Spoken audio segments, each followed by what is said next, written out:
Hello, my name is Tyler, and for my second speech in communicating morals issue, I'll be talking about my views on abortion. So, my overall view for abortion is that it should be legal anytime. There should be zero restrictions, no ifs, ands, or buts about it. I believe it should be as free, widely available as possible, so as many people as possible can take advantage of this. My first reason in support of this argument is that access to safe and legal abortion is a human rights matter to begin with.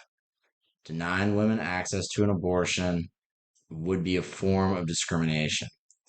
I say that because something like that is just invasive of their privacy. They should be able to choose, I guess, whether or not to have that procedure. No one else should be able to say that choose that for them. It should be just their choice. In all honesty, I don't understand why it's not like that today, but that's where we are.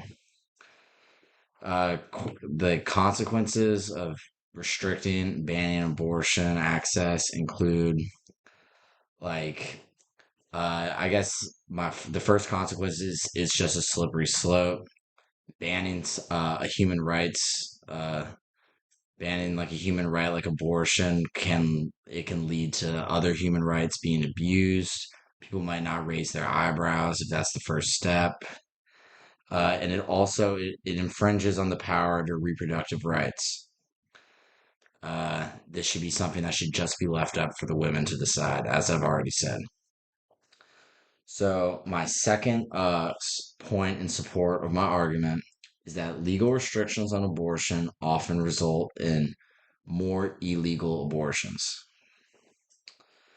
I have a quote from the World Health Organization that says unsafe abortions can lead to complications such as heavy bleeding, infection, damage to internal organs, or just an incomplete abortion. These are all things that will I guess these are all just problems that we're gonna have to deal with more restrictions or bans on abortion in general. Because just because it's illegal doesn't mean people are gonna stop attempting to get them. Like more rules basically won't prevent them from happening. They already happen in places that it is illegal now, and they will continue to happen whether more restrictions or less restrictions are placed on them. Um, all more restrictions does is it honestly just pushes pregnant people when they're desperate towards these consequences that I just listed. This will especially push people living in poverty, living in extremely rural areas or extremely urban areas, like out of the healthcare system, and it will just push them towards these unsafe procedures that they'll be putting their life at risk. So, for my third point, I think abortion bans and restrictions will place more pressure on an already swamped foster care system.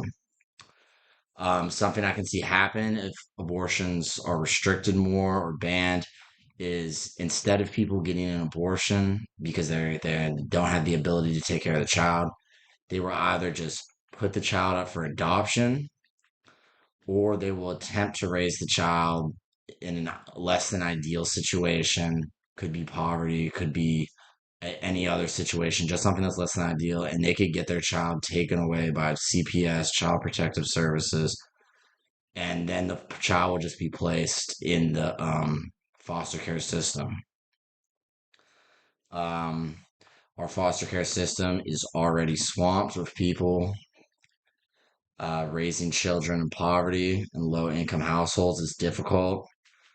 So, banning or restricting abortion will lead to this difficult situation happening more and more. If people don't have options such as abortion available to them, then they will be forced to try and raise the child in bad circumstances, and the child will could be taken away from them gone through abuse or just put up for adoption. Forcing parents that can't, Forcing parents basically that can't raise their child to put their kid up for adoption is a heartbreaking and traumatizing thing. And all of that could just be avoided if there's less restrictions and abortions are just not banned. So, those are my 3 points. To reiterate my argument, I think there should be as least restrictions as possible on just abortions in general. The, there should be no restrictions. It should just be up to the person giving birth whether they want to have the child or not. And no one else should have a say over that at all. Thank you.